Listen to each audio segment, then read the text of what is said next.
Le Sénégal va bientôt faire 10 jours sans gouvernement. Oui, on n'a toujours pas de gouvernement. Et là, il faut être objectif et dire la vérité. Quel est le Sénégalais, même s'il n'est pas militant de PASTEF, qui croit qu'Ousmane Sonko n'avait pas les compétences, les épaules pour gérer très bien son poste de Premier ministre? Aucun Sénégalais. Tous les Sénégalais le savent. Maintenant, Bassirou Diomaye Diakhar Faye est bloqué, est coincé entre le marteau de PASTEF, l'enclume de l'APR.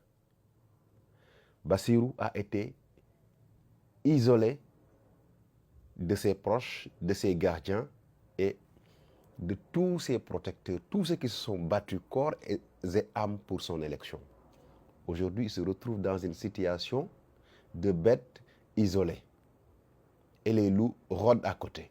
Les loups, c'est quoi? C'est le système, principalement FMI et Banque mondiale. Qui, si on continue dans cette situation-là, Bassirou Diomaye Diakhar Faye sera obligé de collaborer. Parce que, souvenez-vous de ce que disait Abdourahmane Sarr. On tient, on espère qu'on n'ira pas jusqu'à ne plus pouvoir tenir. Et en ce moment-là, le FMI est obligé, on sera obligé de collaborer avec le FMI. En réalité, il ne s'agira pas d'une collaboration. Il s'agira que le FMI va imposer au Sénégal ses vœux. Et il y a une chose qui est claire par rapport au FMI. Tout le monde a vu la gestion d'Ousmane Sonko. Moi, je pense que sur certains sujets même, aussi stratégiques que la dette, Sonko avait une meilleure assise que Diomaye. Il faut qu'on se dise la vérité. Oui, sur des questions de la dette, sur des questions de souveraineté, les réponses de Sonko étaient beaucoup plus tranchantes, beaucoup plus claires, et sa méthode avait porté ses fruits. Maintenant, on sait aussi que Bassirou Diomaye Diakhar Faye ne peut pas s'appuyer sur la coalition Diomaye, parce que c'est une coalition inexistante. Aujourd'hui, la coalition Diomaye, c'est des recyclés, c'est les frustrés de Macky Sall et les anti-Sonko qui sont allés rejoindre cette coalition-là. Ça, c'est un élément. Deuxième élément, la plupart de ces gars de la coalition Diomaye président n'ont aucun patriotisme. Et pire, certains travaillent même pour pousser Diomaye vers Macky. C'est-à-dire que le séparer de Ousmane Sonko et le pousser vers Macky Sall. Et c'est dommage. Je ne sais pas qui lui a fait croire que le Sénégalais est avec lui, l'Assemblée nationale est avec lui, vous avez la force politique, mais cette personne-là est l'ennemi du Sénégal. Il est ennemi du Sénégal. Parce qu'il n'existe dans aucun pays où une personne peut gouverner sans avoir la majorité. Aucun pays au monde.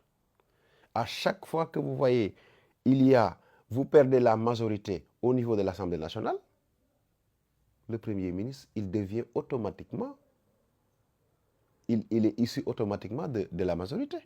Et c'est cette situation qui est une règle élémentaire en politique que Diomaye refuse d'entendre. Même le Premier ministre, vous l'entendez parler, il a peur même de dire les mots qu'il faut, parce qu'il ne veut pas fâcher Ousmane Sonko, parce que c'est grâce à Sonko qu'il est arrivé, qu'il a eu connaissance avec Bassirou et tout, et il ne veut pas fâcher son président. Aujourd'hui, le Sénégal est dans une situation très complexe. Bassirou Diomaye Faye, si vous êtes un pouvoiriste, sachez que mieux vaut se réveiller et savoir que vous n'aurez jamais le pouvoir au Sénégal. Parce que le pouvoir, c'est la majorité. Le pouvoir, c'est la base politique. Vous pouvez être le président de la République, avoir vos décrets, mais en profondeur, il y a des choses que vous ne maîtrisez jamais, jamais, jamais. Et ce serait une illusion d'essayer de comparer la gouvernance ou la magistrature de Bassirou à celle d'Abdou Diouf, d'Abdoulaye Wade, de Macky Sall ou de Senghor. C'est totalement différent. Et ça ne sera jamais pareil parce que toutes ces personnes-là ont leur majorité, ont une base politique solide qui les permet de garder leur majorité et d'avoir des pouvoirs de décision réels. Mais Diomaye, vous avez une corde, mais la corde est sectionnée parce que vous n'avez pas de base politique. Ce qui te permettrait pourrait te permettre de renouer, de nouer ces deux bouts-là, c'est de renouer avec Pastef. Et c'est vous-même qui avez sectionné la corde. Malheureusement, c'est comme ça. C'est des règles élémentaires en politique. On ne peut absolument pas gouverner correctement dans aucun pays du monde sans avoir la majorité. Et ça, dommage qu'aujourd'hui, on attend toujours notre gouvernement. On n'a rien encore vu.